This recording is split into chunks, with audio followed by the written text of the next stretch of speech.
Hello and thank you for joining us on NTA Nationwide. I'm Naja'atu Tijani.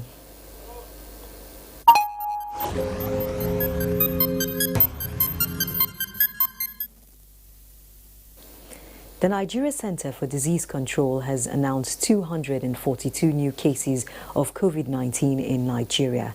The breakdown shows 88 in Lagos, Kano 64, Katsina 49, Kaduna 13, and 9 in Ogun State. Gombe has 6 new confirmed cases, Adamawa 4, FCT 3, Ondo 1, and Oyo 1. Other states with new confirmed COVID-19 cases are Rivers, Zamfara, Borno and Bauchi with 1 case each. As at 11:55 p.m. 12th May, there are 4,641 confirmed cases of COVID-19 reported in Nigeria. 902 have been discharged, while 150 deaths have been recorded. No new state has reported a case in the last 24 hours. And as experts search for solutions to COVID-19, which is ravaging the world, guests on Good Morning Nigeria emphasize the need for synergy among practitioners of various fields of medicine to provide a cure for the virus. This was while discussing COVID-19 search for solutions on the program. Ekemini Williams reports. All countries are being compelled to look inwards now as the search for a vaccine or cure for the coronavirus becomes more urgent. It is not just about medicine, but also economics, with the huge business opportunity this presents for Nigeria, which is richly endowed with natural resources. This could be the low-hanging fruit. The experts on the program advised governments to borrow a leaf from Madagascar and India to prioritize homegrown traditional medicine, which they say suits African peculiarities. I've developed something for COVID-19 in form of tea and also in form of steam inhalation. These two, right now, I am in the position to at least assist myself paid for any laboratory tests. But what of those that are better than me? They are in the village. Even to feed themselves is a problem. But they have better than my own. I expect pyramids of health by accepting that traditional medicine will work. They will sit down and set up a criteria of even collecting the specimen. Traditional medicine practitioners have been submitting a lot of their products, and the answer is silent. My cancer of the throat prevention and cure, it was compared with chloroquine, it was compared with pyrimethamine, and found that it has activities equal to them or even better than them. So, and it has undergone 3-phase animal studies, which is the standard. The only thing left is clinical trial. If you go to India today, there is a ministry, the Ministry of Ayush. This ministry is in charge of traditional, the herbal, complementary and alternative medicine. But here in Nigeria, there is fear. We would allow these people to use these medicines. We would allow them to come in contact with these patients. Then how do we develop? While commending government's efforts at integrating traditional medicine over time, they urged development partners, state governments and philanthropists to complement government's efforts in developing the sector. In Abuja, Ekemini Williams, NTA News. Meanwhile, the House of Representatives Tuesday considered and adopted several motions bordering on interventions to mitigate the social and economic impact of the coronavirus pandemic. Among motions adopted is the need for the Presidential Task Force to direct state governors to immediately halt the evacuation of Almajiris to their states of origin, as it contravenes their fundamental rights of residing anywhere in Nigeria, as moved by Representative Aisha Dukku, who also argued that the evacuation poses health risks to communities. The House also urged authorities to support the use of alternative medicine and other local remedies for the treatment and management of COVID-19, as this will help ascertain the efficacy following a motion of urgent importance from Representative Ossi Prestige. In the spirit of International Day of the Nurse, the House observed a standing ovation for nurses as frontliners in the COVID-19 fight. Meanwhile, a bill seeking alteration of the Constitution to allow for independent candidacy to any elective office, sponsored by House Chief Whip Mohammed Ahir Monguno, passed second reading.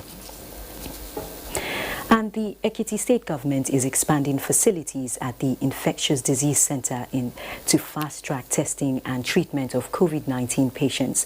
Governor Kayode Fayemi said this during an inspection of the newly procured facilities in Ado Ekiti. Yemi Dalemo has details. Governor Kayode Fayemi said the proposed establishment of testing center and procurement of more bedding spaces to increase the capacity at the infectious treatment center is aimed at increasing measures to prevent the community spread of COVID-19 in Ekiti State. And we have to prepare for the worst whilst we hope for the best. We want a reduction in the number of COVID-positive patients in the state. The state task force on COVID-19, who confirmed discharging 5 more patients who have recovered from the virus, decried the violation of the interstate movement, which has also resulted in the importation of the virus into Ekiti State, and 2 medical doctors who had contact with the late 29-year-old pregnant woman who died of COVID-19 complications. On the effect of the continued increase in the cases of coronavirus in the country, particularly on the nation's educational sector, a legal luminary and educationist, Are Afe Babalola, urged the Presidential Task Force and the federal government to consider gradual reopening of the nation's higher institutions to be strictly in compliance with the government directive on containing the spread of the virus. The final year students should resume first, then leave the school within 2 weeks. Then the first year students will come in, and others will come in thereafter. Universities must be prepared for all eventualities. Are Babalola said with the collaboration of stakeholders, the fight against COVID-19 will soon be won in the country. In Ado Ekiti, Yemi Dalemo, NTA News. And here in the Federal Capital Territory, the authorities are not leaving anything to chance in ensuring that residents who move around within the period of ease of lockdown wear their face masks. Austin Anyebe, who went round town, reports that this has led to traffic gridlock in some parts of the city. It is over a week now since the federal government eased the lockdown within the Federal Capital Territory, paving way for residents to move around from the hours of 6 in the morning to 8 in the night. But while this is going on, the law enforcement agencies within the territory ensure that wearing of face mask is a must. The enforcement officers are on the highways, ensuring that in compliance with the social distancing, motorists do not carry more than 3 passengers and all the passengers wear face masks. While there is substantial compliance to this order backed by the Quarantine Act of the Federal Government 2004, some people openly violate the order, advancing different reasons for doing so. My glasses are wound up. I'm with my wife. She's not infectious. She hasn't come in contact with anybody that's infectious. I haven't.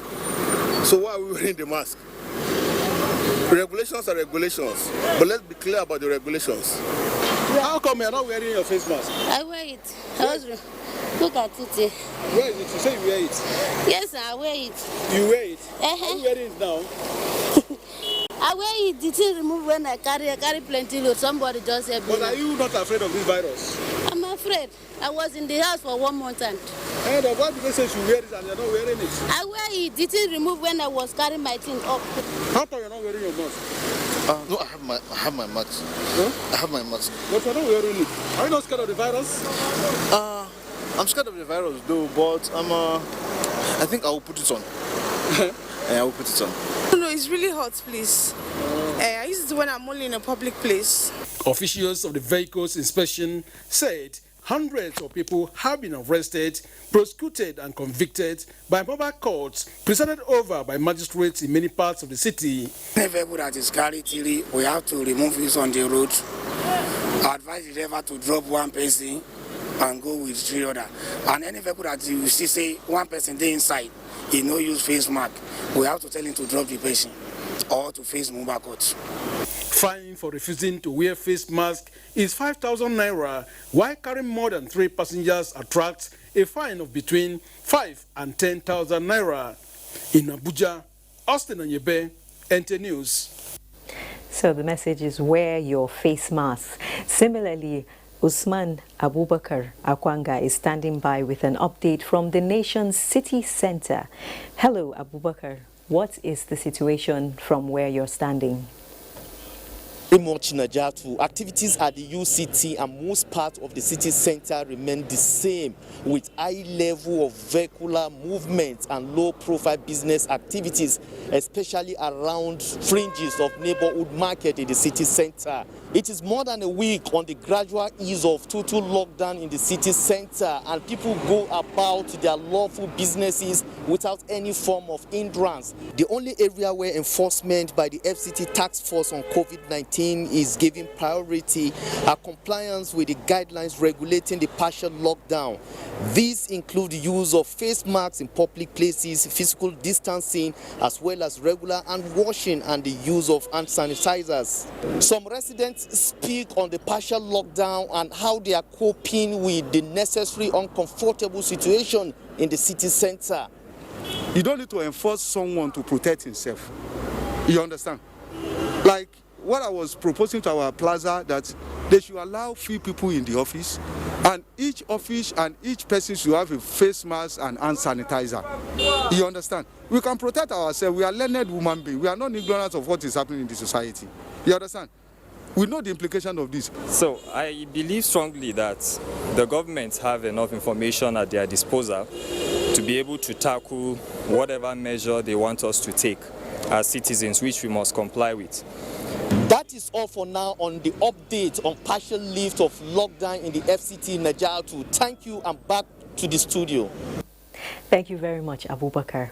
And now we'll head to Kano State, where the government has announced the extension of the lockdown by 1 week to help further combat the spread of the novel coronavirus pandemic. The State Commissioner for Information, Malam Muhammad Garba, who made this known, said the decision was reached after due consultations with the federal government and key stakeholders in the health sector. He said the measure is aimed at further reducing indiscriminate person-to-person contact, which is considered as one of the major ways the disease is being spread. The statement, while acknowledging the consequences of the measure on the public, called for patience and support as the battle against the pandemic continues. It also called on the people to continue to observe strict personal hygiene through regular hand washing, use of face masks and social distancing. And now we'll hand